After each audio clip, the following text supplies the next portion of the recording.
Welcome to this week's edition of In the Clubhouse with EMD. I am Andy Kirikides, joined by my wonderful co-host, Keith Glasser. Keith, how we doing? Great, how are you? Good. We're going to talk about planning, organization, having an idea of what's ahead of you. And we're going to talk about looking ahead to the summer and some things that people should be considering, even though most places haven't even started their high school seasons yet. Got to kind of have an idea of what your June, July, and August are going to look like from a recruiting perspective. So I think we got a couple tips, a couple ideas, a couple things to think about. We're going to try to drop that knowledge on you real quick. So what do you got? Where do you want to start? Why don't we start with, I don't even know. There was a lot that you just threw out. Start with the first one. All right. You got to have an idea what your schedule is for the summer, right? So first things first, if you're playing travel ball, get your travel ball schedule, map that out, figure out where you're going to be, when you're going to be there. And if you are a player that is going to be recruitable and needs to be out there at college camps or showcases, then you need to build your schedule around that. I think that's one of the first things that people can do. Like if you're 2025, you got to have a plan, and it's got to be targeted. It's got to be thoughtful. Like if you're a high academic kid, you're trying to get in front of a bunch of guys, like you probably need to be at a head first or a show ball. If you're getting recruited by some schools right now, you probably want to put their on-campus camps on your calendar as an opportunity to get in front of those coaches, guaranteed. So thinking about where you're going to be, when you're going to be, and what that's going to look like is really important. I think it becomes even more important for pitchers because you got to be really thoughtful about how you communicate with your travel ball coaches. Because if you're going to a camp on a Thursday and that coach wants you to throw on Friday, maybe you need to talk to that guy and be like, hey, I can throw on Sunday because I'm going to camp on Thursday, and like having those conversations, because health and timing and staying with your routine is really important for the summer as well.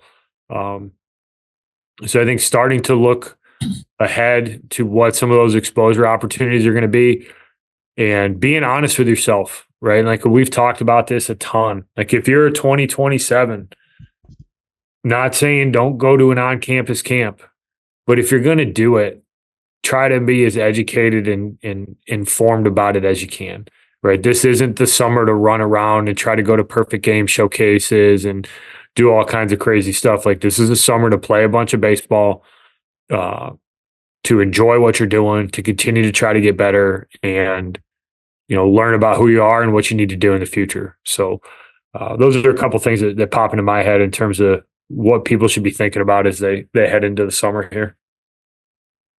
Yeah, I mean, I couldn't agree more. I think one of the things too, and we've talked about this before, is also understanding as the summer progresses, understanding that this could be a little bit more fluid than most people might think. When it comes to camps and, on-campus camps, I would say specifically, or even tournaments, because I think that there's, I think last year we had a handful of guys who wanted to go down to Hoover, but it didn't make any sense for them to go down to Hoover because nobody was recruiting them who was at that event when the Boston Open was going on and everyone who was recruiting was there. So understanding that too, right? Like, this is the recruiting process is a rather fluid process. Like, yes, you're going to have tournaments and team camps and games it is that you're going to be playing, and then some showcases and camps you're going to sign up for. But understanding that there might be some schools that get into the mix that you didn't even have any idea were, interested in you, or you may have been not interested in them at the start, and now all of a sudden you are. And that could kind of change, what your attack plan is, kind of midstream. So kind of understanding that, or at least accepting the fact that this is a rather fluid process, and there's nothing that's going to be set in stone from like I'm doing this, and this, and that. That's it. So I think that's an important piece of it as well.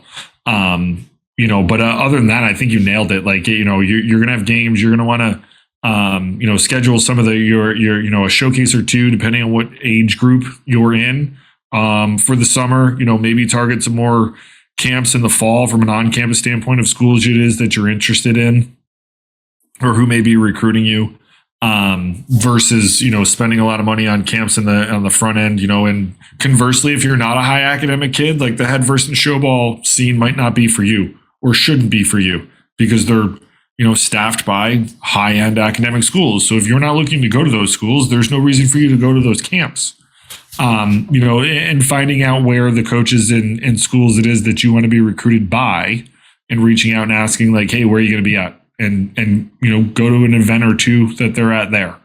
Can be a little bit of an easier way to get in front of those guys, outside of just their straight up camps. So, I think understanding the type of level or school or academic profile it is you're looking for, and then knowing that this is a fluid process, and getting in front of the people it is that you need to be in front of will make your process a little bit easier than kind of going at it blind. Yeah, no, the only thing I'll add to that is more exposure doesn't mean more recruitment. And I think it's important to be thoughtful about where you go, your time, your energy, your money. And yeah, we always circle back to the honest assessment. That's really where it starts. But having a plan of where you're going to be thoughtful and deliberate about it gives you a better chance, right? Like, go and do 15 showcases. If you pick the wrong showcases or you pick the wrong college camps, you're not going to get anything out of it. You're just going to spend a bunch of money for people to tell you the same thing. So be deliberate with what you're doing, and don't think that trying to throw money at the problem is going to be the solution to it necessarily. Correct. Have a plan, start to think about it, start to get organized, start to talk to people who can help you make some good decisions, and start to put together your summer schedule. Next up. That cover it? Yeah, I guess so. All right. Until next week, we will be back talking more college recruiting. Thanks for listening. All right. Thanks, everybody. Thank you for listening this week. If you're watching on YouTube, go ahead and hit that subscribe button and smash that like button for us. Check us out on Apple Podcasts, Google Podcasts, as well as Spotify. You can follow us on Twitter and Instagram at EMD Baseball.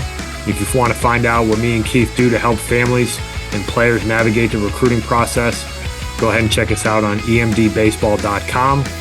Take a few minutes to check out our new online academy. I promise you'll get some good information out of that. Thanks again for listening. Check in with you next week.